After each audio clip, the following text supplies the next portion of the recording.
চাচা মুদিকেও বলবো, আকাডা মুদি, তোমার দেশে বহুত নবীর কবর আছে, কথা বলেন না কেন? গুজরাটে কয়েকজন নবীর কবর আছে, অল দিল্লি, নিউ দিল্লিতে অনেক নবীর কবর আছে। কেউ কেউ বলেন নূহ নবীর কবর দিল্লিতে, কেউ কেউ বলেন উজাইর আলাইহিস সালামের কবর দিল্লিতে। এতগুলা নবীর কবর যদি দিল্লিতে হয়, এই ভারতের নাম কিন্তু ভারত না, এটার নাম বিশ্ব নবীর রাখা, আদম নবীর রাখা হিন্দুস্তান। আল্লাহু আকবার জোরে বলতে পারলেন না? পাকিস্তান, উজবেকিস্তান, আফগানিস্তান, হিন্দুস্তান, এটা নবী হিন্দুস্তান থেকে একটা যুদ্ধ হবে। এই যুদ্ধে যারা অংশগ্রহণ করবে তারা সবাই জান্নাত হতে পারে। সেই যুদ্ধ শুরু হয়ে গেছে।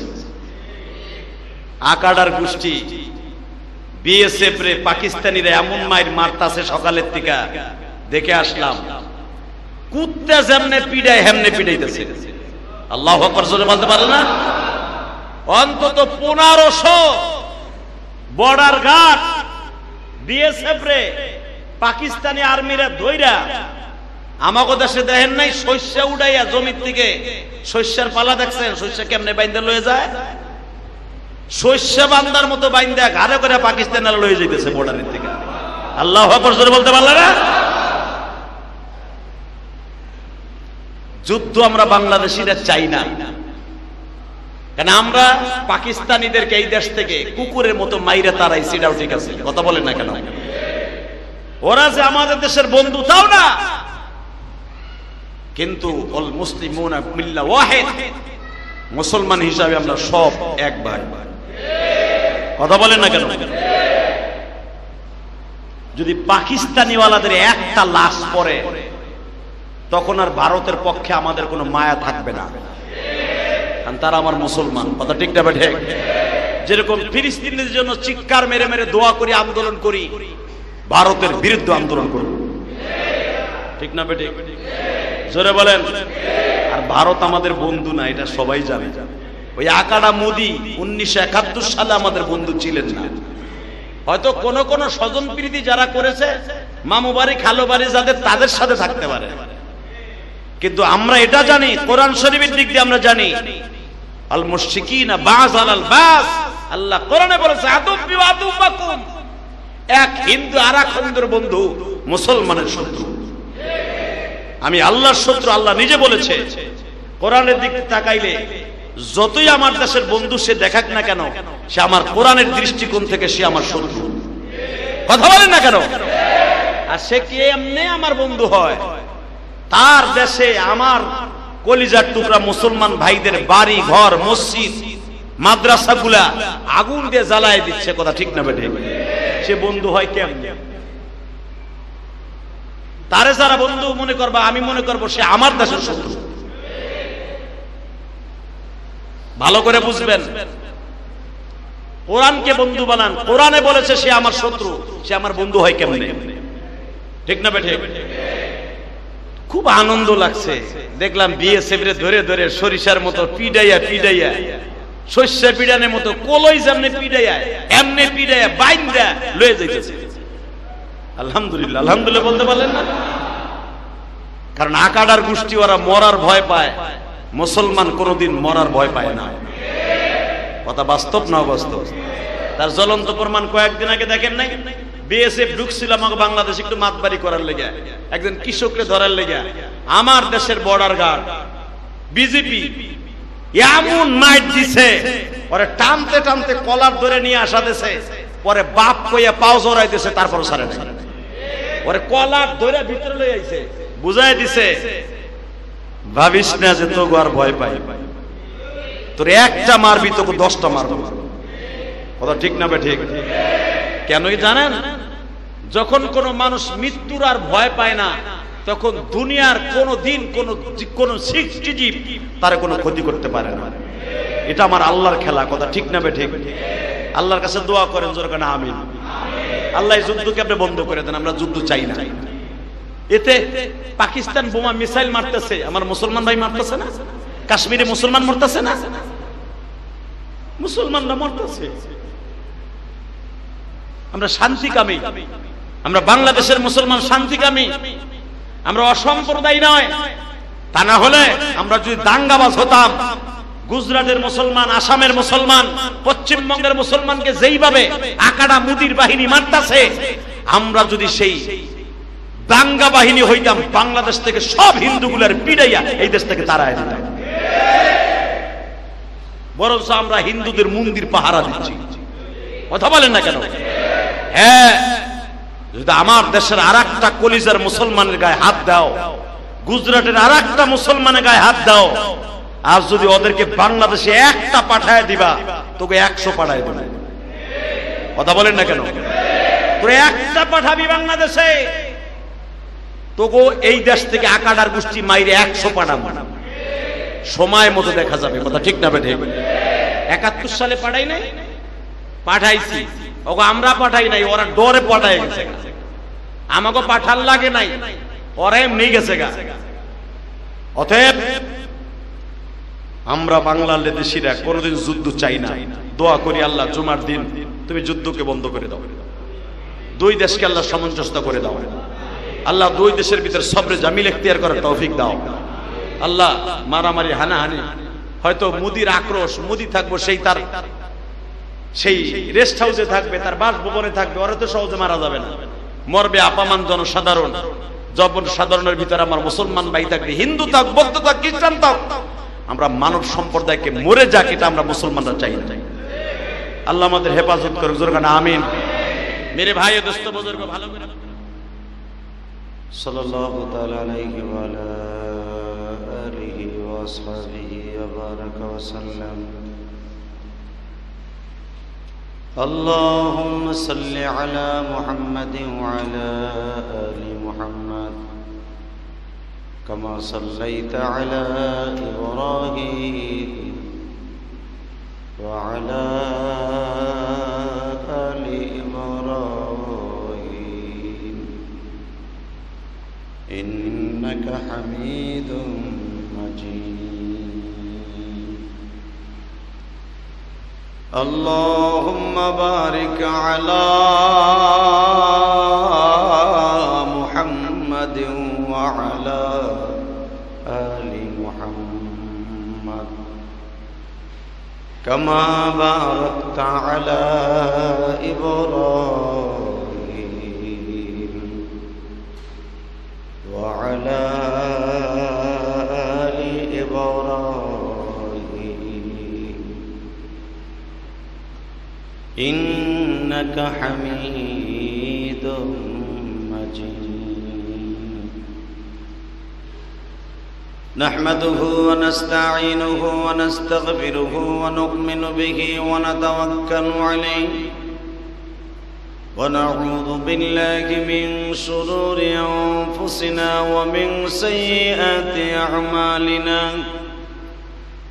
من يهده الله فلا مضل له ومن يضلله فلا هادي له. الذي أرسل رسوله بالهدى ودين الحق ليظهره على الدين كله وكفى بالله شهيدا.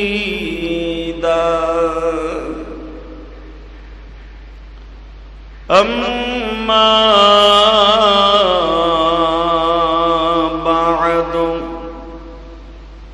فقد قال الله تبارك وتعالى: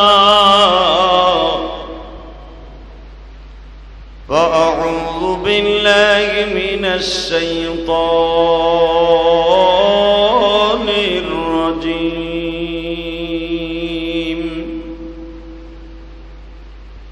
بسم الله الرحمن الرحيم. قل إن كنتم تحبون الله فاتبعوني يحببكم الله ويغفر لكم ذنوبكم والله غفور رحيم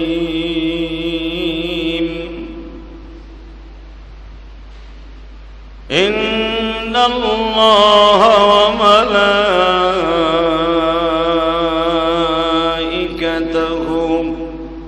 يصلون على النبي يا أيها الذين آمنوا صلوا عليه وسلموا تسليما لا إله إلا الله لا إله إلا الله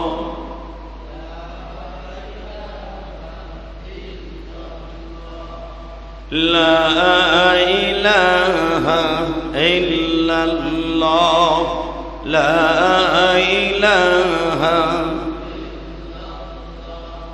لا إله إلا الله لا إله لا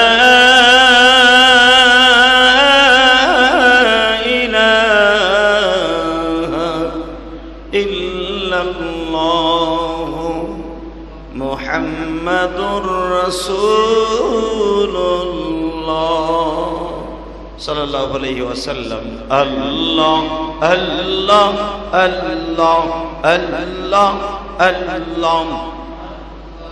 الله الله الله الله الله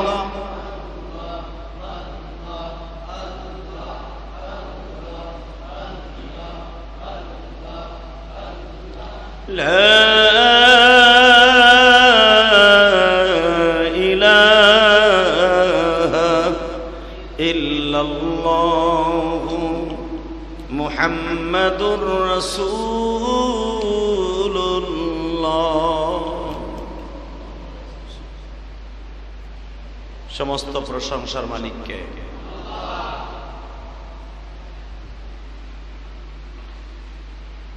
আল্লাহ শব্দ যখন উচ্চারণ করব মনের থেকে দিলের থেকে খুব জোরে সোরে উচ্চারণ করব রেজেক দাতাকে আল্লাহ হায়াত দাতাকে আল্লাহ সুস্থ রাখার মালিককে আল্লাহ অসুস্থ রাখার মালিক আল্লাহ ওই আল্লাহর প্রশংসা বলেন তো দেখি আলহামদুলিল্লাহ আল্লাহ সুবহানাহু ওয়া তাআলা আমাদেরকে তীব্র গরমের মধ্যেও সুস্থ রেখে তার ঘরে জুমার নামাজ পড়ার জন্য আসার তৌফিক দান করেছেন ওই মহান মুনিবের দপ্তরে শুকরিয়া জ্ঞাপন করছি আরেকবার কালেমাতুশ শুকুর জোরে সোরে বলে আলহামদুলিল্লাহ আল্লাহ হাজিরা এখন বাইতুল্লাহর চারপাশে জমা হচ্ছে আমাদের দেশের এখন 12:30 সৌদি আরব এখন 9:30 যারা সৌদি আরবে গিয়েছেন তারা জানেন জুমার দিনে হাজিরা পাগলের মতো ছুটে যায় কাবা ঘরের আশেপাশে পাগলের মতো ছুটে যায় বিশ্বনবীর রওজার পাশে আল্লাহ আমরা গরিব মানুষ হজে যেতে পারি নাই কিন্তু আমরা আল্লাহর ঘর মসজিদ পর্যন্ত আসতে পারছি কথা বাস্তব না বিশ্বনবী মুহাম্মদ রাসূলুল্লাহ সাল্লাল্লাহু আলাইহি সাল্লাম বলেন ধনীদের জন্য জুমার নামাজ কাবা ঘরের পাশে বসে পড়ে হজ করতে যায় টাকা থাকলে আর গরিব মানুষ যদি সুন্দর জামা পরিধান করে হজের নিয়ত করে তাদের মহল্লার মসজিদের সামনে যায় মসজিদে যায় জুমার নামাজ পড়ার জন্য আল্লাহ সুবহানাহু ওয়া তাআলা তার অ্যাকাউন্টে হজের সওয়াব দান করেন তাহলে আমাদের চাইতে সৌভাগ্যবান আর কে আছে? 6 লক্ষ 7 লক্ষ টাকা খরচ করে বাইতুল্লাহর পাশে হজ করতে গেছে হাজিরা, আর আমরা বাসার থেকে বের হয়ে মসজিদ পর্যন্ত আসছি। আল্লাহ আমাদের গরিব মানুষ হিসাবে, এবং আপনার আমার গরিবের হজ এত কবুলিয়াতের শর্তর পরে হয়েছে। ধনীর হজের মধ্যে যদি টাকা 1 টাকা ভেজাল থাকে, হজ কবুল হবে না। কারো হক যদি মেরে, কারো হকের টাকা হাজির টাকার মধ্যে থাকে, 100 বার যদি হজ করে, হজ কবুল হবে না। হালাকি গরিব মানুষ হজের নিয়ত করে যদি বাসার থেকে বের হয়ে জুমার নামাজ পড়তে যায়, তার হজ ডাইরেক্ট কবুল হবে। আরো জোরে কর, আরো জোরে। রসুলের যুগে একজন সাহাবী ছিলেন, নাম ছিল তলহা ইবনে বুরাইদা। জোরে কর মারহাবা। নাম কি? তলহা ইবনে বুরাইদা। বয়স ছিল মাত্র 9 বছর। এই তলহার বয়স 9 বছর। বাবার সাথে জুমার নামাজ পড়তে আসতেন 9 বছর বয়স। তার বাবার নাম ছিল বুরাইদা, ছেলের নাম তলহা। সৌদি আরবে এখনো পর্যন্ত বাবার নামের সাথে ছেলের নাম অ্যাডজাস্ট করে তারা ডাকে। যেরকম ভাবে হযরত ওমর রাদিয়াল্লাহু তাআলার ছেলে আব্দুল্লাহ ইবনে ওমর, আব্দুল্লাহ ইবনে আবু বকর, এইভাবেই তো ডাকা হয়। ওমর ইবনে খাত্তাব বলে না? বাপের নামের সাথে ছেলের নাম। ছেলের পরিচয় বাপের পরিচয়, বাপের পরিচয় ছেলের পরিচয়। আর আমাদের যুগে বাপ বেটার পরিচয় দিতে চায় না, বেটাই বাপের পরিচয় দেয় না। কথা ঠিক না বেটা? বাপ যদি মোটামুটি টাকার মালিক হয়ে যায়, দেখবেন ছেলে যদি অন্যরকম স্টাইলে চলাফেরা করে, দেখবেন বাপ তারে পরিচয় দিতে চায় না, বলে যে ওটা আমার পোলাই না। ঠিক না বেটা? আবার যদি ছেলে বড়লোক হয়ে যায়, বাপ যদি গরিব থাকে, দেখবেন কিছু কুলাঙ্গার ছেলে মেয়ে আছে, তারা বাপরে পরিচয় দিতে চায় না। আছে না নাই?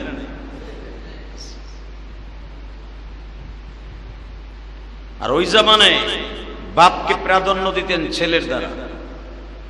তো বিশ্বনবীর দপ্তরে তলহা ইবনে বুরাইদা 9 বছরের ছেলে প্রতি জুমা এবং 5 ওয়াক্ত নামাজ প্রায় 4 কিলোমিটার হেঁটে এরপরে আসতেন। সুবহানাল্লাহ, জোরে কইলেন না? আমাকে ঘরের সাথে ঘর, তাই ছেলেদের সাথে নিয়ে আসতে সাহস পাই না, ডাকিও না। ঠিক না বেটা? 4 কিলোমিটার রাস্তা 9 বছরের বাচ্চাটাকে ডেকে নিয়ে আসতেন বাবা বুরাইদা। একদিন বুরাইদা ডেকে ডেকে বলে, তলহার বাবা, ইয়া রাসূলুল্লাহ, আমারে কিছু আমল শিখিয়ে দেন। আমি অনেক দূরে থাকি, আমি প্রতি ওয়াক্তে আসতে সময় লেগে যায়। পরবিন সাহাবীরা আপনার সামনে বসে, আমি গরিব মানুষ পিছনে বহি। আমারে কিছু টাটকা আমল শিখিয়ে দেন, যেগুলো বাড়িতে বইয়া যেন আমি করতে পারি। আমার বিশ্বনবী বললেন, বুরাইদা, এইভাবে এইভাবে এইভাবে আমলগুলো করবা। নবী 4-5টা আমল শিখিয়ে দিলেন। বুরাইদার ছেলে, 9 বছরের ছেলে তলহা বলতেছে, আব্বা, তুমি তো নবীর কাছ থেকে আমল শিখে রওনা দিলা, আমার একটু সুযোগ দাও, আমি নবীর কাছ থেকে কিছু আমল শিখে আসি। বুরাইদা বলতেছে ছোট্ট ছেলেকে, জুমার দিন এত বড় বড় সাহাবীরা নবীর চারিদিকে ভিড় করে আছে, আর তুই যে জিজ্ঞেস করবি? তালহা বলে, আমি দেখছি নবী বাচ্চাদেরকে অনেক ভালোবাসে। সুবহানাল্লাহ।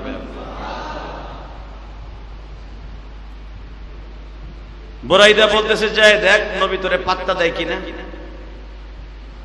তালহা বলতেছে, দেখো নবী আমার অনেক ভালোবাসবে, আমিও নবীর অনেক ভালোবাসি, নবী আমার অনেক ভালোবাসে।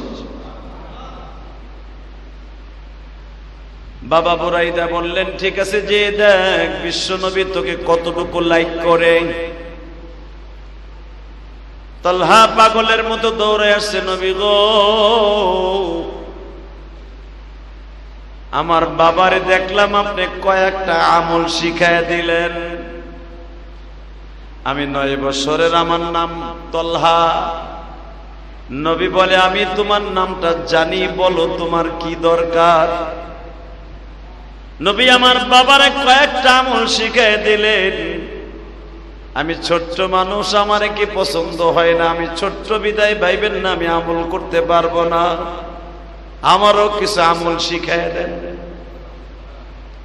বিশ্বনবী বললেন তোমার আমল শিখাই দেব, তুমি কি আমার কথা রাখতে পারবা? ছোট্ট মানুষ। আল্লাহ বললেন নবীজি আপনি একবার পরীক্ষা করে দেখেন আপনার কথারে আমি কত মান্য করি। সুবহানাল্লাহ।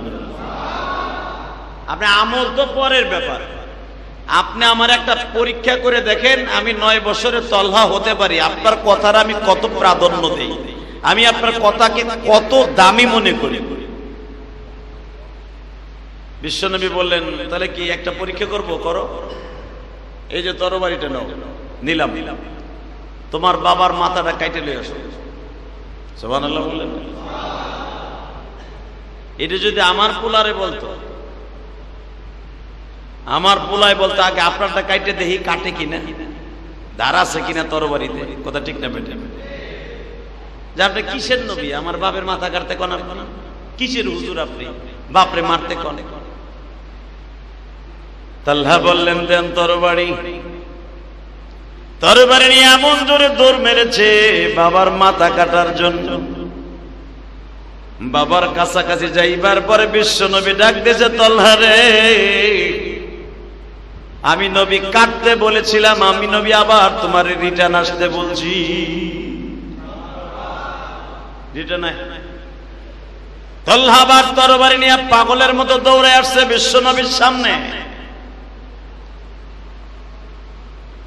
বিশ্বনবী জিজ্ঞেস করে তলহা আমি নবী এই জন্য দুনিয়া আসি নাই, হারানো সন্তানরে বাবার কোলে ফিরাই দিতে আসছি, বাবার কোল থেকে সন্তানরে ছিনাই নিতে আসি।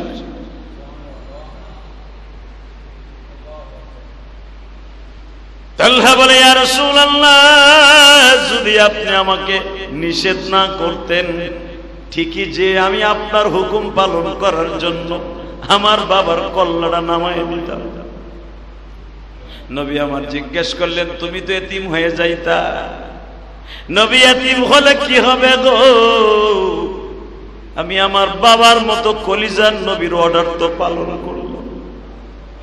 কারণ আপনি একদিন জুমায় আজকে বলেছিলেন লা ইউমিনু আহাদুকুম হাত্তা আকুনা হাব্বা ইলাইহি মিন ওয়ালিদিহি ওয়া ওয়ালাদিহি ওয়ান নাসি আজমাইন।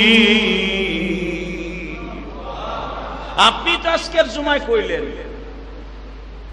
ওই পর্যন্ত তুমি মুসলমান না যেই পর্যন্ত আমি নবীরে ভালোবাসবা না, আমার ইত্তেবা করবা না, তোমার মা বাবা ছেলে মেয়ে স্ত্রী পুত্র ওয়ান্নাসি আজমাইন সারা দুনিয়ার মানুষের দিকে, সারা দুনিয়ার মানুষের সামনে যদি আমার বাবারই যদি আমি জবাই দিতে না পারি নবীর কথা শুনিয়া, তাহলে আমি কিসের প্রেমী? নবী আমার তলহারে বুকের মধ্যে নিয়ে বলেন তলহা তুই ইন্টারভিউতে পাস করছিস। জোরে জোরে জোরে জোরে আরো জোরে। 3টার বুথে pass, A plus golden A plus পাইছো। তালহা বলে তাহলে আমার আমল শিখাই দেন। বিশ্বনবী বললেন তালহা আমল হলো প্রতিদিন বাবার সাথে 5 ওয়াক্ত নামাজে আসবা, বাবা মায়ের সাথে বেয়াদবি করবা না, মুরব্বীদেরকে দেখলে সালাম দিবা, এবং আমি নবীরে দেখলে পাগলের মতো জড়াই ধরবা। সুবহানাল্লাহ বলেন না? তালহা বললেন যদি আমি ছোট্ট মানুষ আপনার বড় বড় এমপি মন্ত্রীর সামনে জড়াই ধরি আপনার মাইন্ডে লাগবে না? নবী আমার বললেন তুমি যদি আমাকে জড়িয়ে ধরো আমার মাইন্ড লাগবে না, আমি সেই বাদশা না। জোরে কোন মাথা। তলহা চলে গেলেন। এই যে নবীর যে ভালোবাসা তলহা পাইছেন, এই তলহাই ভালোবাসা আটকায় রাখতে পারে না। ছোট্ট মানুষ তো অনেক ভালোবাসার পরিমাণটা একটু বেশি হয়ে গেছে। তলহার ভিতরের থেকে স্ট্রোক এসে পড়ছে, স্ট্রোক করছে, অসুস্থ হয়ে গেছে রাত্রে। বুখারীতে আসছে, আজকে দেখলাম তলহা ইবনে বুরাইদা রাত্রি অসুস্থ হয়ে গেছে। অসুস্থর খবর আস্তে আস্তে বেড়ে যাচ্ছে, মৃত্যুর শয্যায় সজ্জিত। বিশ্বনবীর কানে খবর গেল, ইয়া রাসূলুল্লাহ, আপনি যারা আমল শিখাই দিয়েছিলেন তলহা ছোট্ট, যে আপনার কথা শুনে বাবার মাথা কাটতে গেছিল, আবার আপনার কথা শুনে রিটার্ন আসছিল, আপনার এত ভালোবাসে, সেই ছেলেটা অনেক অসুস্থ, মনে হয় বাঁচবো না। অনেক জ্বর, অত্যন্ত জ্বর, 104-এর উপরে জ্বর, এই 3 দিন ধরে জ্বর থামে না। বুরাইদার এই দাওয়াত শুনে বিশ্বনবী পাগলের মতো ছুটে গেলেন সাহাবীদেরকে নিয়ে। যে দেখে বুরাইদা বেহুশ হয়ে পড়ে আছে জ্বরে, শরীর কাঁপতাছে। আনাস ইবনে মালিক বলেন, বিশ্বনবীর সাথে আমরা ছিলাম, নবী তলহারে বুকের মধ্যে নিয়ে 2 গালে চুমা দেয়, কপালে চুমা দেয়। তলহা বলে, ইয়া রাসূলুল্লাহ, যদি আমি মারা যাই আপনি আমার জানাজায় আইয়েন। আরো জোরে করে, আরো জোরে। নবীও বলে ফেললেন, যদি আমার কানে খবর যায়, আমি যত ব্যস্ত থাকি, যদি মদিনায় থাকি, তোর জানাজায় আমি। নবীর এই কথা বলে বিদায় দিয়ে দিলেন। তলহা ছটফট করতেছে, তলহা ইবনে বুরাইদা ছটফট করতেছে, মৃত্যুর যন্ত্রণায় ছটফট করতেছে। নবীর ভালোবাসা পেয়ে আর সহ্য করতে পারতেছে না, আরো বেশি যন্ত্রণা বেড়ে গেছে, ভালোবাসার প্রেম। ইন দি মিন টাইমে তলহা ইবনে বুরাইদা রাত যখন গভীর হয়ে গেছে, বাবারে ডেকে ডেকে বলে, বাবা, আমি মনে হয় এখন মাওলার দপ্তরে হাজিরা দিব, কিন্তু আমার সাথে একটা ওয়াদা দাও, আমি যদি এই রাত্রে মারা যাই, রাত্রে মারা গেলে আমারে রাত্রেই দাফন করে দিবা, বেশি লোক ডাকতে হবে না, আমার বাচ্চা যারা আছে এদেরকে ডাইকা জানাজা করে আমার কবরে রেখে দিবা। তো তুই যে নবীর সাথে ওয়াদা দিলি, তুই মারা গেলে তোর জানাজায় নবী আসবে। আব্বা, যদি রাত্রে আমি মারা যাই, তাহলে আমার নবীরে খবর দেওয়ার দরকার নাই। যদি আমি দিনে মারা যাই, তাহলে আমার নবীরে এনে আমার জানাজা দিয়ে দিবে। আল্লাহর কি কুদরত! কথা বলতে বলতে তলহা বিদায় নিয়ে চলে গেছে। বাজানরে তলহা যখন বিদায় নিয়ে গেলেন, বাবা কান্দে, কেন? মৃত্যু ব্যক্তির ওসিয়াত পালন করা ওয়াজিব, এটা মাসলা। রাতারাতির ভিতরে, মাত্র 1 ঘন্টার ভিতরে বাবা ফজরের আগেই তলহাকে বাবা দাফন করে দিলেন। এক রাওয়ায়াত আসছে 12 দিন হয়ে গেছে, আর এক রাওয়ায়াত আসছে 2 সপ্তাহ। নবী ছোট্ট বাচ্চা অবাক, তলহারে না দেখে বুরাইদারে ডেকে ডেকে বলে, বুরাইদা, মসজিদে নববীর খুঁটির নিচে বসে কাঁদছ কেন? মনে রাখতে হবে বাজান, ভালো করে মনে রাখবেন, দুনিয়ার সবচাইতে বড় করুণ ইতিহাস বাবার সামনে সন্তানের লাশ। যার সহ্যকালে সন্তান মারা গেছে, ওই বাবাই বুঝতে পারে সন্তানের কি যন্ত্রণা। মসজিদের কোনায় বসে নীরবে বুরাইদা কান্দে গো। নবী বুরাইদারে একদিন হঠাৎ করে দেখে আসরের রক্তে ডাক দেয়া বলে, বুরাইদা, তলহা কই? বুরাইদা একটা চিৎকার মেরে বলে, ইয়া রাসূলুল্লাহ, আপনার কলিজার টুকরা তলহা আর দুনিয়ায় নাই। কবে তলহা মারা গেছে? নবী আপনি যেদিন দেখতে গেছেন, ওদিন গায়ে ভালোবাসায় তার কলিজাটারে ঝাঁঝরা করে দিয়েছে। ওই রাত্রি মারা গেছে, আমারে খবর দিলে না কেন? নবী আপনারে খবর দিব, মৃত ব্যক্তির ওসিয়ত পালন করা ওয়াজিব। তলহার সাথে ওয়াদা ছিল, যদি আমি রাত্রে মারা যাই গো বাবা, খবরদার আমার নবীরে তুমি ডাকবে না। আমি জিজ্ঞাসা করছিলাম, কেন নবীরে ডাকবো না? বাবা গো, নবীরে যদি ডাক দাও,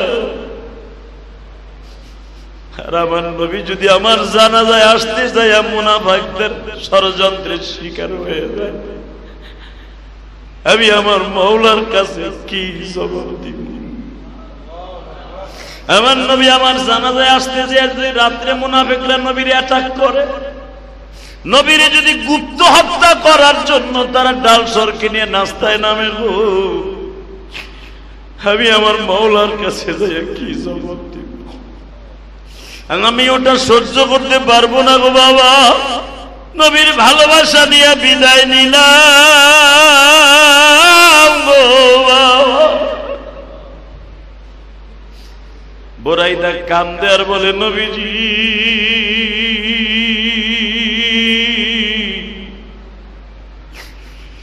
আজকে 12 দিন হয়ে গেল আমি আব্বা ডাক শুনি না।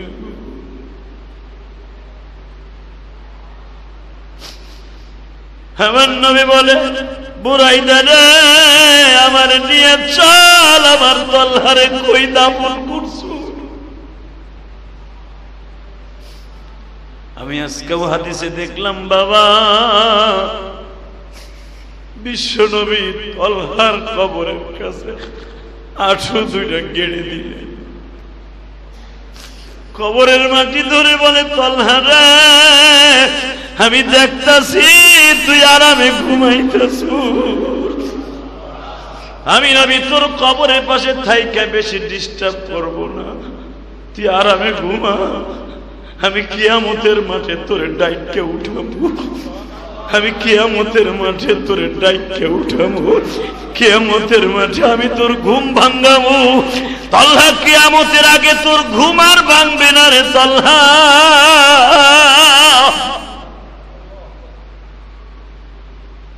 ও আমার যুবক ভাইরা, আমি তোমাদের 2টা পাও ধরে বলে দিয়ে যাই গো,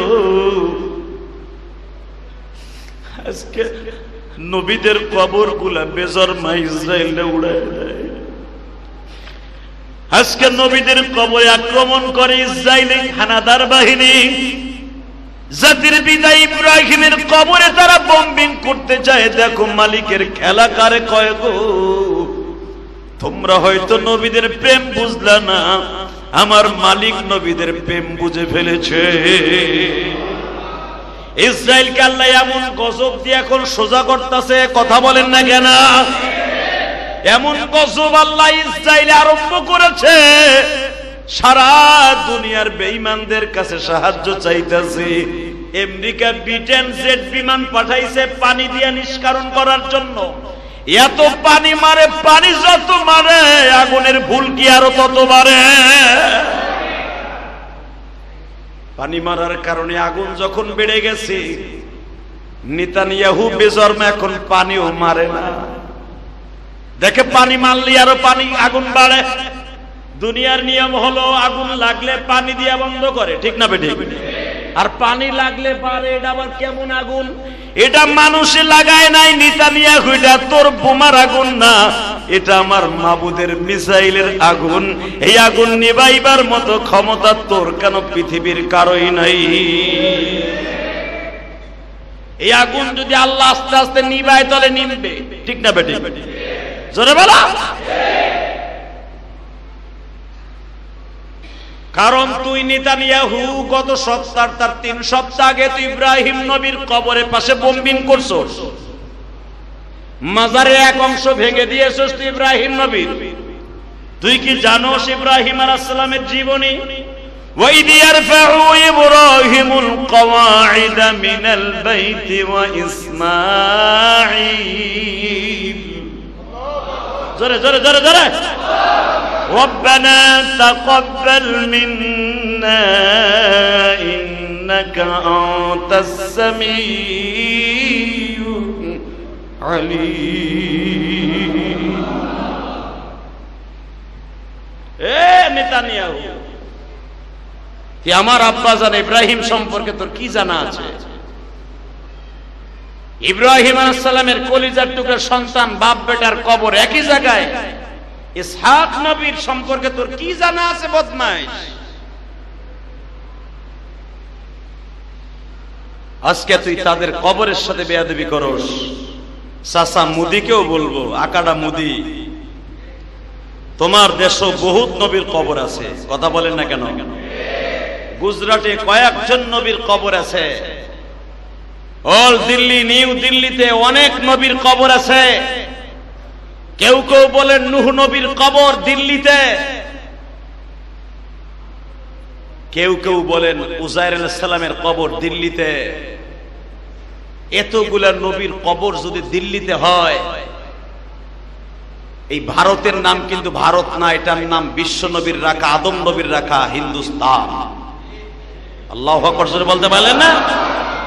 পাকিস্তান, উজবেকিস্তান, আফগানিস্তান, হিন্দুস্তান, এটা নবী হিন্দুস্তান থেকে একটা যুদ্ধ হবে।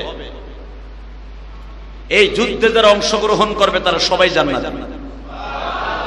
হতে পারে সেই যুদ্ধ শুরু হয়ে গেছে। আকাডার গোষ্ঠী বিএসএফ রে পাকিস্তানিরা এমন মাইর মারতাছে সকালের থেকে দেখে আসলাম, কুত্তা যেমনে পিড়ায় হেমনে পিড়াইতেছে। আল্লাহু আকবার জোরে বলতে পারে না? অন্তত 1500 বর্ডার গার্ড বিএসএফ রে পাকিস্তানি আর্মিরা ধইরা, আমাকে দেশে দেখেন নাই শস্য উড়াইয়া জমির থেকে শস্যের পালা দেখছেন, শস্য কেমনে বাইন্দা লয়ে যায়, শস্য বান্দার মতো বাইন্দা ঘাড়ে করে পাকিস্তানিরা লয়ে যাইতেছে বর্ডারের থেকে। আল্লাহু আকবার জোরে বলতে পারলে না? যুদ্ধ আমরা বাংলাদেশিরা চাই না, কারণ আমরা পাকিস্তানিদেরকে এই দেশ থেকে কুকুরের মতো মাইরা তারাই, সেটাও ঠিক আছে, কথা বলেন না কেন? ওরা যে আমাদের দেশের বন্ধু তাও না,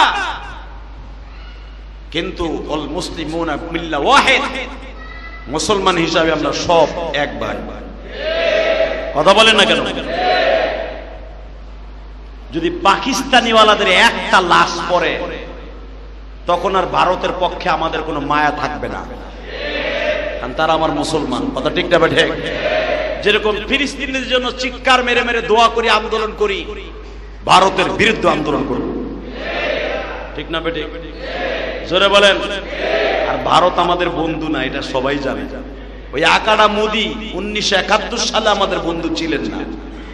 হয়তো কোন কোন স্বজন প্রীতি যারা করেছে, মামু বাড়ি খালো বাড়ি যাদের, তাদের সাথে থাকতে পারে, কিন্তু আমরা এটা জানি, কোরআন শরীফের দিক দিয়ে আমরা জানি, আল মুশরিকিনা বাজ আলাল বাজ, আল্লাহ কোরআনে বলেছে আদুব্বি ওয়া আদুব্বাকুম, এক হিন্দু আর এক হিন্দুর বন্ধু মুসলমানের শত্রু।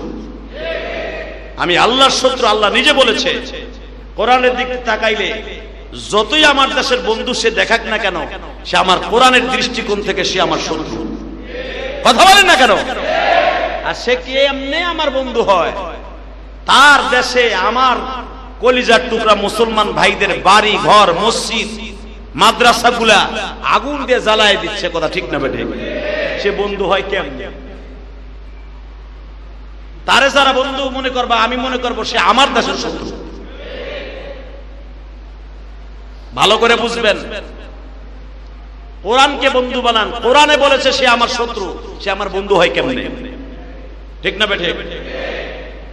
খুব আনন্দ লাগছে, দেখলাম বিএসএফ রে ধরে ধরে সরিষার মতো পিডাইয়া পিডাইয়া, শস্য পিডানের মতো কলই যেমনে পিডাইয়া এমনি পিডাইয়া বাইন্দা লয়ে যাইতেছে। আলহামদুলিল্লাহ, আলহামদুলিল্লাহ বলতে পারলেন না? কারণ আকাডার গোষ্ঠী ওরা মরার ভয় পায়, মুসলমান কোনদিন মরার ভয় পায় না। কথা বাস্তব না অবাস্তব? তার জ্বলন্ত প্রমাণ কয়েকদিন আগে দেখেন নাই, বিএসএফ ঢুকছিল আমাকে বাংলাদেশ একটু মাতবাড়ি করার লেগে, একজন কৃষককে ধরার লেগে। আমার দেশের বর্ডার গার্ড বিজেপি এমন মাইট দিছে, পরে টানতে টানতে কলার ধরে নিয়ে আসা দিছে, পরে বাপ কইয়া পাও জড়াই দিছে, তারপর সারে নাই, পরে কলার ধরে ভিতরে লই আইছে, বুঝাই দিছে ভাবিস না যে তো আর ভয় পাই, তোর একটা মারবি তোকে 10টা মারবো, কথা ঠিক না বে ঠিক? কেনই জানেন? যখন কোন মানুষ মৃত্যুর আর ভয় পায় না, তখন দুনিয়ার কোন দিন কোন সৃষ্টিজীব তার কোনো ক্ষতি করতে পারে না। এটা আমার আল্লাহর খেলা, কথা ঠিক না বে ঠিক? আল্লাহর কাছে দোয়া করেন জোরে কেন আমিন। আল্লাহ এই যুদ্ধকে আপনি বন্ধ করে দেন, আমরা যুদ্ধ চাই না। এতে পাকিস্তান বোমা মিসাইল মারতেছে, আমার মুসলমান ভাই মারতেছে না? কাশ্মীরে মুসলমান মরতেছে না? মুসলমানরা মরতেছে,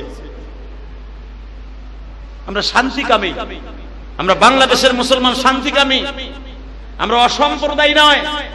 তা না হলে আমরা যদি দাঙ্গাবাজ হতাম, গুজরাটের মুসলমান, আসামের মুসলমান, পশ্চিমবঙ্গের মুসলমানকে যেইভাবে আকাড়া মুদির বাহিনী মারতাছে, আমরা যদি সেই দাঙ্গা বাহিনী হইতাম, বাংলাদেশ থেকে সব হিন্দুগুলার পিড়াইয়া এই দেশ থেকে তাড়ায় দিতাম।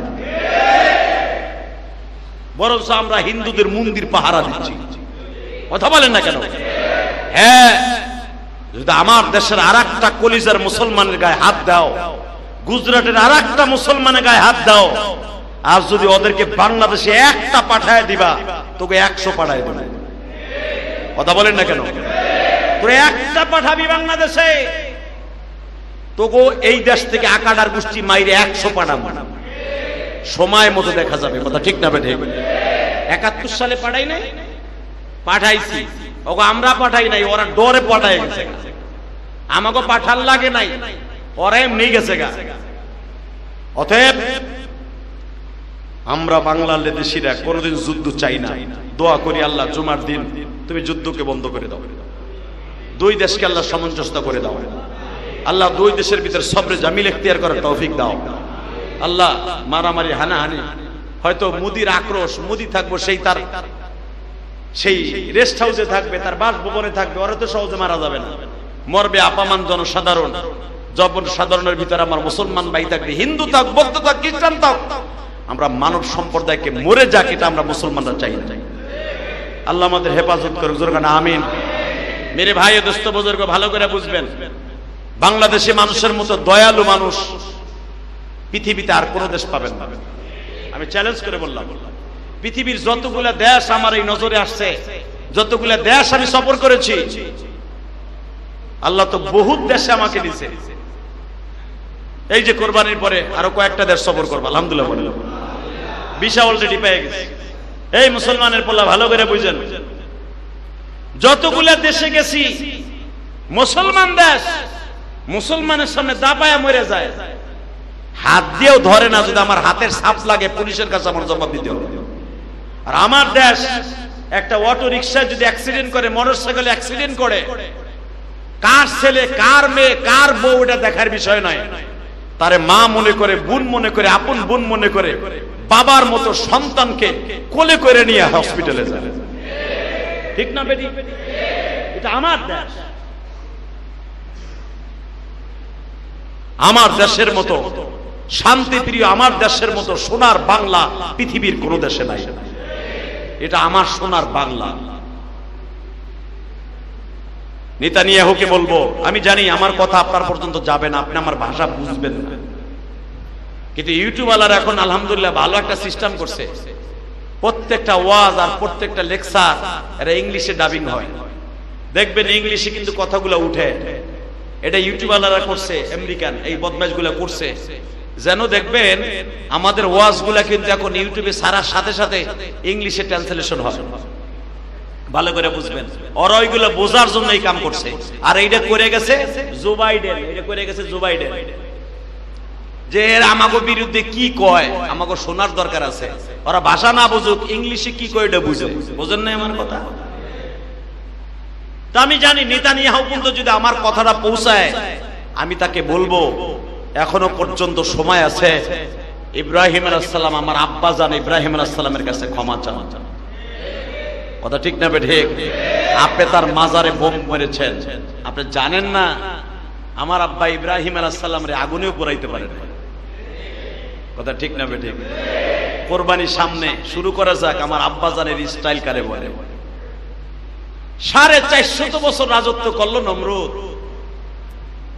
হঠাৎ একদিন তার কানে ইনফরমেশন আসলো, আপনি যে আল্লাহ দাবি করে ফেলেছেন, আপনার তখতে তাউসকে ধ্বংস করে দেওয়ার জন্য ইব্রাহিম নামে একটা বালক জন্ম নিচ্ছে। হ্যাঁ সুবহানাল্লাহ, বাইতে যে কই, হ্যাঁ জোরে কান, আরো জোরে। প্রত্যেকটা কথার আওয়াজ দিবেন, মনে হবে সত্যিকার আপনি ইব্রাহিম নবীর সন্তান। আর আব্বার কথা শুনে যদি পোলারা জোরে আওয়াজ না দেয়, মনে করবে এটা হেটটা পোলা, ওটা ফুটটা পোলা, ওটা বদমাইশ পোলা। হ্যাঁ, আওয়াজ আসলো ইব্রাহিম নামে মিল্লাত আবিকুম ইব্রাহিম হুয়া সাম্মাকুমুল মুসলিমিন। সারা দুনিয়ার ভিতরে বিস্ফোরণ ঘটাই দিবে, আসতেছে একটা বোমা। নমরুদকে এই বোমা আবার 450 বছর আমি রাজত্ব করতেছি, আনা রব্বুকুমুল আলা, আমি সবচেয়ে বড় খোদা, এর ভিতর আবার একটা বোমা আসবে, এটার নাম কি? কয় মিল্লাত আবিকুম ইব্রাহিম হুয়া সাম্মাকুমুল মুসলিমিন মিন ক্বাবলু ওয়া ফি হাযা লিয়াকুনা আর-রাসূল। সে আসবে সারা দুনিয়ার মুসলমানের জাতির পিতা হইয়া, সে আসবে রাসূল হইয়া, সে আসবে আল্লাহর বন্ধু হইয়া, তার নাম থাকবে খলিলুল্লাহ। নমরুদ কয় এর আসতে দেয়া যাবে না। কেমনে? সর্বপ্রথম একবারে ফ্যামিলি প্ল্যানিং চালু করলো, একবারে প্রথম জন্ম নিয়ন্ত্রণ। জন্ম নিয়ন্ত্রণ বুঝুন তো, সরকার, প্রতিটা সরকার যেই ক্ষমতায় চান্দুর ভো চান্দু বলে দেয়, নমরুদদের মতো জীবনে প্রথম এই ফ্যামিলি বাচ্চা বন্ধ করার সিস্টেম চালু করছে নমরুদরা। বুঝেন না আমার কথা? সর্বপ্রথম বাচ্চা হিসাবে বাচ্চা বন্ধ করার জন্ম নিয়ন্ত্রণ প্রথম চালু করছে নমরুদ। এটার 1 নাম্বার প্রোডাক্ট হলো নমরুদরা। আমাদের দেশের সরকার প্রথম আইসেই বলে একটা ছেলে, ছেলে হোক মেয়ে হোক, দুইটা হইলে যথেষ্ট, তাই না? এটা বলে না? দেখবেন 5 টাকার কয়েলের ভিতরে 1 টাকার কয়েলের ভিতরে এটা লেখা আছে ছেলে হোক মেয়ে হইল, দুইটা হইলে যথেষ্ট। এখন আবার শুনতাছি একটা হইলে যথেষ্ট, 2 দিন পরে কইব লাগবই না, মগামুগি হইয়া থাকলে যথেষ্ট। কথা কর না কেন? জন্ম নিয়ন্ত্রণ করতে হবে, আর এটা সর্বপ্রথম করছে নমরুদরা। নমরুদ বলে দিছে জন্ম নিয়ন্ত্রণ কেমনে? ইব্রাহিম কবে আসবে? 1 বছরের ভিতরে আসবে। 1 বছর পর্যন্ত কোন পুরুষ তার বউর কাছে যাইতে পারবে না, টোটাল বন্ধ। জন্ম নিয়ন্ত্রণ করো। প্রত্যেকটা মোড়ে মোড়ে, মহল্লায় মহল্লায়, রাস্তায় রাস্তায় পুলিশ ছিল ধরেন 5 লাখ, পুলিশ করলো সেখানে 1 কোটি। প্রত্যেক বাড়ি বাড়ির জন্য পুলিশ নিযুক্ত করা হলো। নমরুদের প্রশাসনিক সমস্ত দপ্তরগুলা সব খালি করে ফেললো বাড়ি বাড়ি পাহারা দেওয়ার জন্য। আল্লাহ যদি কাউরি আনে, পৃথিবীর কোন জন্ম নিয়ন্ত্রণ পারবে না। ঠিক না বেঠিক? আরো জোরে, আরো জোরে। যেই ডিমে,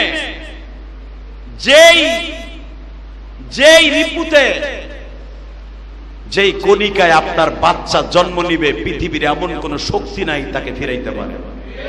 সে যেভাবেই হোক মায়ের রেহেমে চলেই যাবে, সেটা বৈধ হোক আর অবৈধ হোক। কথা বলে না কেন? আজকে বিশ্বা নামে কিছু পতিতারা ইনুসরে, সরকার ইনুসরে চ্যালেঞ্জ করে, নারী সংস্কার নামে রাস্তায় নামছে পতিতাগুলা। জানি না এগো জন্ম কোথায়। কথা ঠিক না ঠিক? এরে মা বাবা জন্ম কিভাবে দিচ্ছে তাও জানি না। পুলিশকে ধরে ধাক্কা মারে, পুলিশকে ধরে আর্মিরে ধরে বকা দেয়। যারা প্রশাসনিক না মেনে পুলিশকে ধাক্কা দেয়, বকা দেয়, মার তুইলা,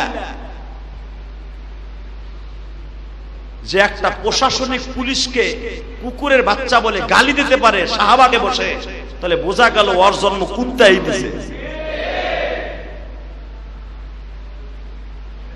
এই বেশ্যাগুলাকে এখনো পর্যন্ত ডাক্তার ইউনূসকে বলবে এখনো নিয়ন্ত্রণ করে। শুনছেন কি কয়? রাস্তায় নামে কি কয় শুনছেন? পতিতাগুলা বেশ্যা ভিত্তিক যেই ব্যবসা আছে, এটাকে তাদের বলে মজুরি হিসেবে আক্কা দিতে হবে। হ্যাঁ, নাউজুবিল্লাহ, বোর কোলের মধ্যে যে কইব। এই কথার দ্বারা আমার মাদের ইজ্জতকে তারা উঠায় নাই, আমার মাদের ইজ্জতকে রাস্তায় নামায় দিয়েছে। আর গতকালকে এক পতিতা সাক্ষাৎকারে সে সাংবাদিকের সামনে বলে, সাহস কত বড়, শাহজালাল এমানির দেশে, শাহ মাকদুমের দেশে, সরমনায় আল্লাহর কুতুবের দেশে, তাবলীগ ওয়ালাদের দেশে, এই দেশে যে যে দল করুক না কেন, আওয়ামী লীগ করুক, বিএনপি করুক, জামাত ইসলাম করুক, ইসলামী আন্দোলন যাই করুক, কোন একটা নারী বিপদায় রাস্তা দিয়ে চলবে, এটা কোন পুরুষ চায় না। ও বলতেছে, শোনেন নাই আপনারা? ও বলে যদি বিশ্বাভিত্তিক এই ব্যবসা পতিতাখানা না থাকতো, এই দেশের পুরুষগুলা ঠিক থাকতো না। শুনছেন? আমরা বলে গোল্লাই যাইতাম গাই বেশারা না থাকলে। মাইর তো এখনো খাস নাই মুসলমানের হাতের, বিশেষ করে মোল্লা গোয়াতের মায়ের খাস নাই। এমন মায়ের শুরু হইব হেফাজতের মায়ের, হেফাজতের বিরুদ্ধে তোরা মিছিল দেশ পতিতা গুলা, ওন্না নাই কাপুর নাই, হেফাজতের বিরুদ্ধে কথা কস। তোর মা শেখ হাসিনা হেফাজতের দমাইতে দিয়ে সে এখন বিদায় নিতে হয়েছে। কথা বলেন না কেন? হেফাজত ইসলাম এটা অরাজনৈতিক সংগঠন, এটা কোরআনের পক্ষে, ইসলামের পক্ষে কিয়ামত পর্যন্ত আছে থাকবে। এটার বিরুদ্ধে যারাই দমাইতে যাবে, এটার বিরুদ্ধে যারাই কথা বলবে, ওই ধ্বংস হয়ে যাবে। আমি এই মসজিদে বসে বললাম, আমি একদিন থাকবো না, আপনি একদিন থাকবেন না। হেফাজত ইসলাম অরাজনৈতিক সংগঠন, এদের নীতিমালাগুলো আপনি পড়বেন। যদি এদের ক্ষমতা সংসদে যাওয়ার থাকে, এদের যদি নীতি থাকে যে আমরা সরকারকে হটাবো, এই নিয়ত তাদের নাই। তাদের নিয়ত শুধু একটাই, কোরআন হাদিসের পক্ষে জীবন দিতে হয় জীবন দিতে হবে, বিশ্বনবীর ইজ্জতকে এই জমিনে টিকিয়ে রাখে।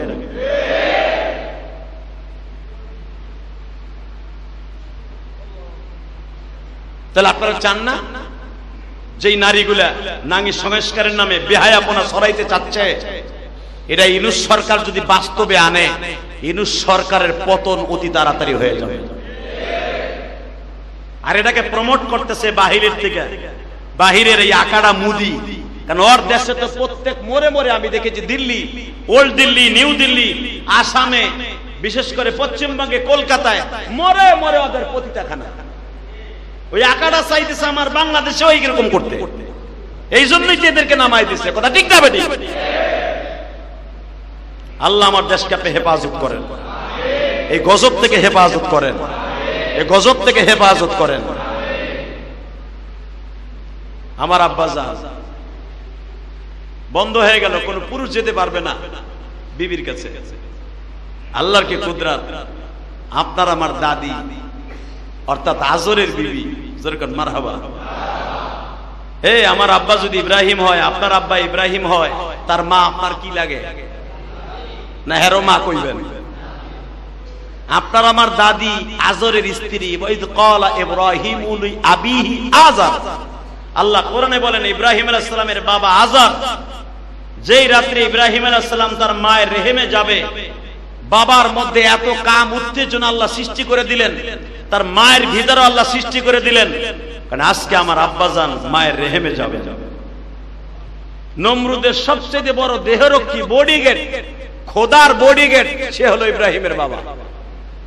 সুবহানাল্লাহ বলেন না? ইব্রাহিমের আব্বা নমরুদের বডিগার্ড, হাত পাও চাইপা দেয়, চুল টাইনা দেয়, দাড়ি চুলকায় দেয়, হাত পান লক কাইটা দেয়। আজব একবারে কাছের বডিগার্ড। বডিগার্ড মানে কি? সবসময় বডির কাছেই থাকে। আর সকালবেলা ঘুমের থেকে উঠলে একটা স্বর্ণের মূর্তি তার চোখের সামনে ধরতো, সেইভাবে ধরে বলতো নমায়ন গগায়ন ঈশ্বর হরিপদ মহামানায়ং পাদং পাদং ফং ফং ফং। এটা নমরুদে কইতে হইতো যে খোদারে হাতে কইরা যে পাদং পাদং পং পং পং। সকালবেলা উঠলেই তো স্বর্ণের মূর্তিটা ধরতে হইব নমরুদের সামনে। আল্লাহ রাব্বুল আলামিন ইব্রাহিম আলাইহিস সালামের বাবা আজরের মধ্যে এমন কাম উত্তেজনা আল্লাহ সৃষ্টি করে দিলেন, খোদারে থুইয়া দুইজন ডাবল খোদারে থুইছে। এক খোদা তো আর এক খোদারে সেজদা দেয়, বুঝেন নাই? নমরুদ যারে সেজদা দেয় ওইটা এক খোদা না, ওইটা হলো নমরুদের খোদা, ওইটা হলো ডাবল খোদা। ওই ডাবল খোদা রিডাবল খোদারে থুইয়া নমরুদের পাশে ঘুম পড়াই থুইয়া, দোনো খোদার ঘুম পড়াই থুইয়া সে গেছে আমার আব্বাজান কে দুনিয়া আনার জন্য মায়ের কাছে। আরো জোরে বলেন। আপনার আমার দাদির কাছে গেছে। মাত্র 8 থেকে 10 মিনিটের ভিতরে আমার আল্লাহ আমার আব্বাকে মায়ের রেহেমে ঢুকাই দিলেন। আজর আয়া পড়ছে, আই আবার খোদা হাতে করে খাড়াই গেছে। সকালে উঠলে বলে আজকে এত ঘুমের রিল্যাক্সে ঘুম হলো কেন রে? এতদিন তো ঘুম হয় না। ইব্রাহিম আলাইহিস সালামের আব্বা আজর বলে আমি তো ঘুমাইতে পারিনি সারা রাত, আপনি তো ঘুমাইতেছেন, আপনার খেদমত করছি তো আপনি ঘুমাই গেছেন। বাসন্দে আমার দাদা আপনার দাদা আজর, আমার দাদি আপনার দাদির রেহেমের মধ্যে যখন আল্লাহ ঢুকায় দিলেন, আল্লাহ যখন প্রবেশ করাইলেন গো বাবা, 1 মাস 2 মাস 3 মাস 4 মাস 5 মাস 6 মাস 7 মাস হলে মহিলাদের হামল দেখা যায়, পেটটা একটু উঁচা উঁচা দেখা যায়, বমি বমি ভাব হয়। কিন্তু ইব্রাহিম নবীর মায়ের কোনদিন একটু বমি ভাব হয় নাই, বরং ইব্রাহিম পেটে যাওয়ার পরে বেশি করে আরো খাইছে। বাচ্চা পেটে গেলে মহিলারা খাওয়ান দাওয়ান কিন্তু বন্ধ হয়ে যায়, বমি আসে, ঠিক না বেটে? এর কোন আলামত তো নাই, বরং এর পুরো উল্টাটা। আজরও জানে না যে আমার বউ প্রেগন্যান্ট। 10 মাস 10 দিন আজর এখনো পর্যন্ত নমরুদের বাসায়। আমার মালিক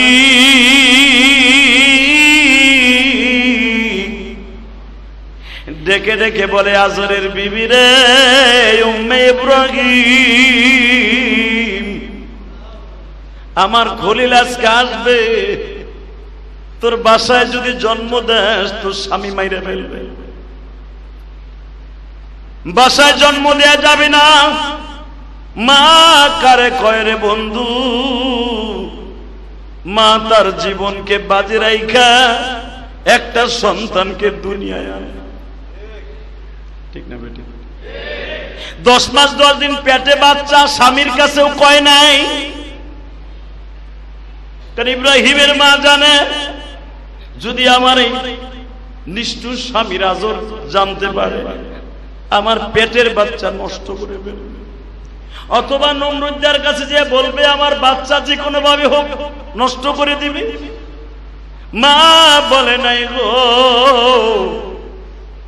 রাত 4টার সময় ইব্রাহিম নবীর মা উম্মে ইব্রাহিম চলে গেলেন পাহাড়ের গুহায়। যে দেখে এত সুন্দর একটা আরামের গুহা, তার বাড়ির থেকে বাজান 13 কিলোমিটার দূর। একটা মহিলা শীতের রজনীতে হেঁটে হেঁটে পাহাড়ের গুহায় অবস্থান করলেন, ওখানে ইব্রাহিমকে প্রসব করলেন। পৃথিবীতে কয়েকটা নারী সন্তান প্রসব করতে যাই 1 ফোঁটা রক্ত বের হয় নাই, 1 ফোঁটা রক্ত বের হয় নাই। তার ভিতরে ইব্রাহিম নবীর মা, আরো জোরে বলেন, নেফাসের 1 ফোঁটা রক্ত দুনিয়ায় বের হয় নাই ইব্রাহিম নবীর মা।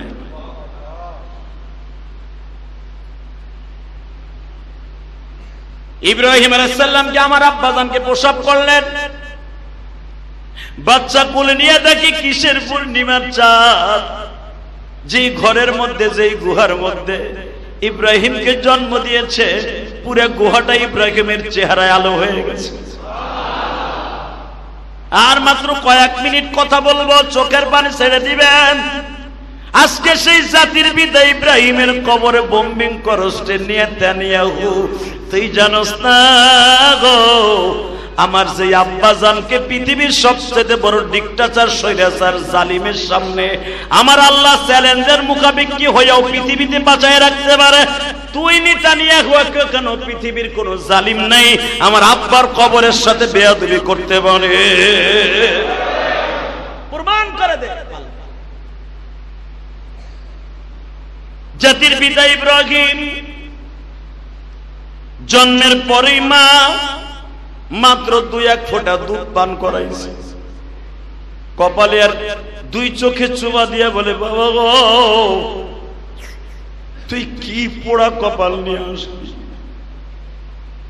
তোর মতো পোড়া কপাল এই তুরস্ক, মিশর, আজারবাইজান, ইথিওপিয়ায় জন্ম নেয়নি। বাবা, দুনিয়ার নিয়ম হলো তোর মতো বাচ্চা যদি কোন রাজ পরিবারে জন্ম নিত, তোর চাইতে এত আদর পৃথিবীতে কেউ পাইত না। কিন্তু তোর পোড়া কপাল আমি তোরে রাইখা ফজরের আগেই চলে যেতে হবে। যদি বেলা উঠিয়া যায় আমি ধরা খেয়ে যাব, তোরা মেরে ফেলবি। 10 মাস 10 দিন তোরে পেটে বোঝা পড়েছি, আমার সামনে তোরে কেউ মেরে ফেলুক, আমি মা কোনোদিন সহ্য করতে পারব। থাক বাবা ঘুমার আমি ঘুমা। আল্লাহর খলিল ইব্রাহিম পাহাড়ের গুহায় ঘুমায় গো বাবা।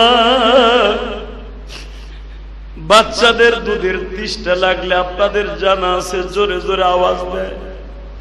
আমার আল্লাহ ওই পাহাড়ের সমস্ত বাঘ ভাল্লুকরে বলে দিলেন, আমার ইব্রাহিম এই গুহার মধ্যে বড় হবে গো, আমার ইব্রাহিমকে তোরা পাহারা দিবি।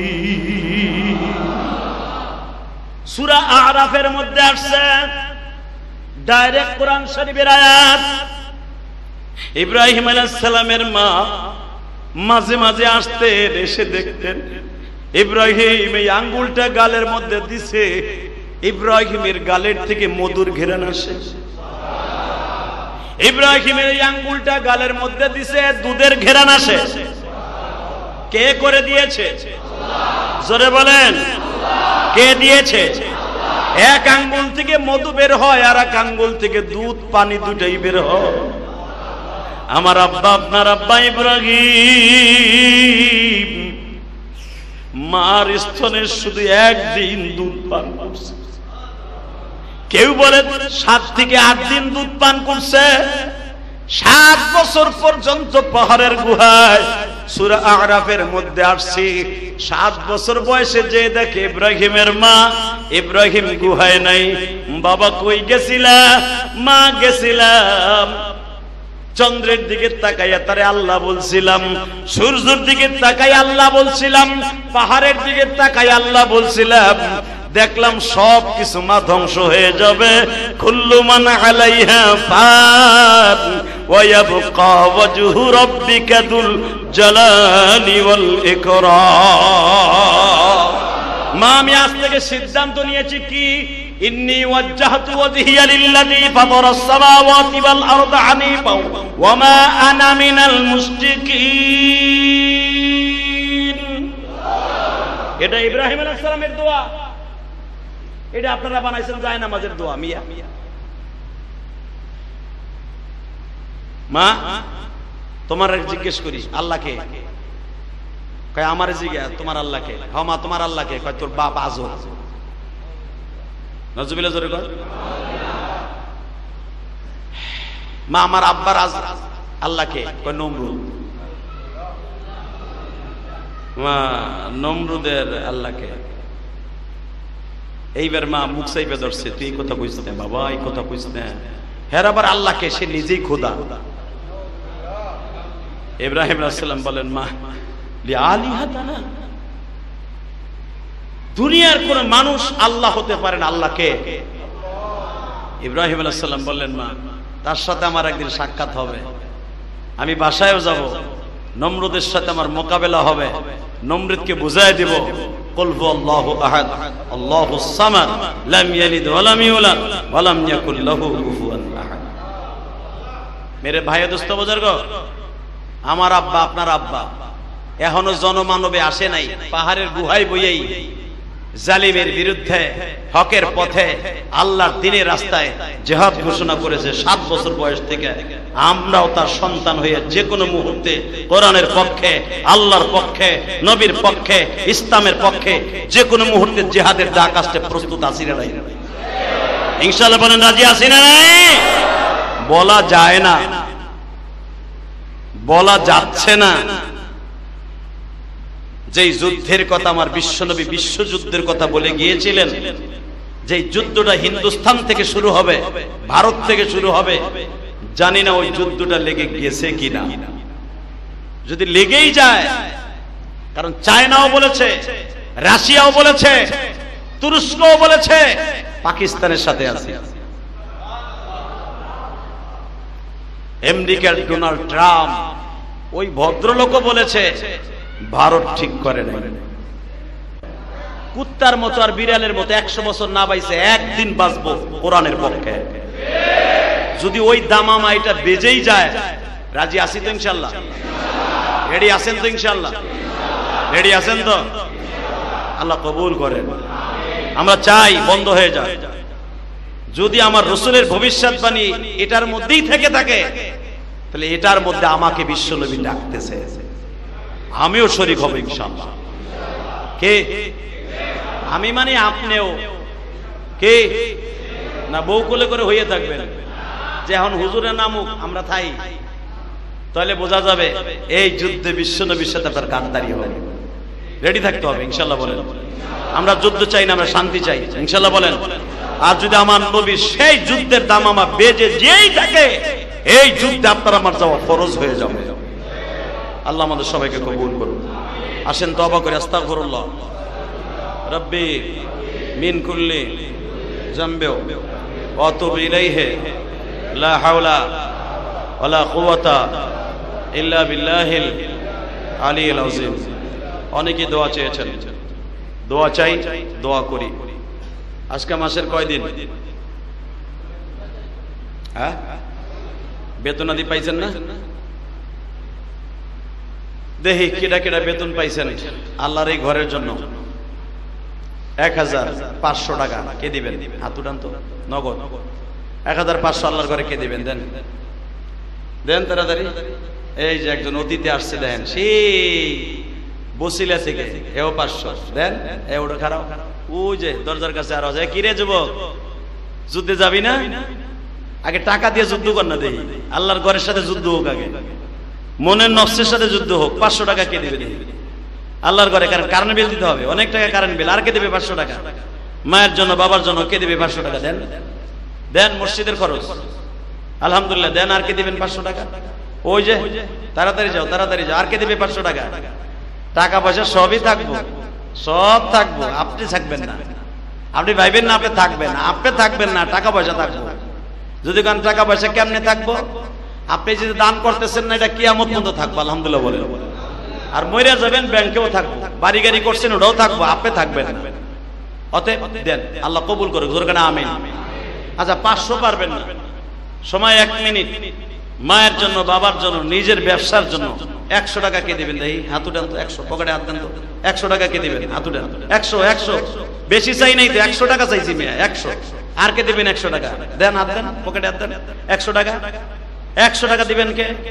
আল্লাহ কবুল করেন, জোরে কানে আমিন। 100 টাকা আর কে দিবেন আল্লাহর ঘরে? আর কে দিবেন 100 টাকা? দেন, তাড়াতাড়ি দেন, তাড়াতাড়ি দেন। উপরে যারা আছেন 100 টাকা, 100 টাকা, 100 টাকা কে দিবেন? আল্লাহ কবুল করেন, জোরে কানে আমিন। আল্লাহ তুমি দেখতেছো, তোমরা আর বান্দারা যারা দিচ্ছে, এদের ব্যবসায় বরকত দিবা, এদের সন্তানগুলাকে মানুষের মতো মানুষ বানাবা, এদের সমস্ত বিপদ থেকে রক্ষা করবা। তুমি না কইছো যারা দান করবে আমি আল্লাহ তাদের বডিকে ভালো রাখবো। আলহামদুলিল্লাহ বলেন। আল্লাহ তাআলা আপনাদের সবাইকে ভালো রাখেন, সুস্থ রাখেন। আল্লাহ সকলের টাকাগুলোকে কবুল করেন। সবাই ভালো থাকেন, সুস্থ থাকেন। আর নামাজে মাঝে দোয়া করেন আল্লাহ পাকিস্তান ইন্ডিয়াকে আপনার সামঞ্জস্যতার ভিতরে এনে দেন। আমরা যুদ্ধ চাই না, আল্লাহ আপনি কবুল করেন। দোনো দেশের মধ্যে সমঝ দান করেন। আল্লাহ মানুষের জান মালের হেফাজতগার আপনি হয়ে যান। আল্লাহুম্মা আমিন। ربنا ظلمنا انفسنا وان لم تغفر لنا وترحمنا لنكونن من الخاسرين اللهم اغفر لنا ولوالدينا رب ارحمهما كما ربياني صغيرا اللهم اغفر لنا ولوالدينا رب ارحمهما كما ربياني صغيرا رب العالمين তুমি যদি একটু রহমতের নজরে তাকায় দেখো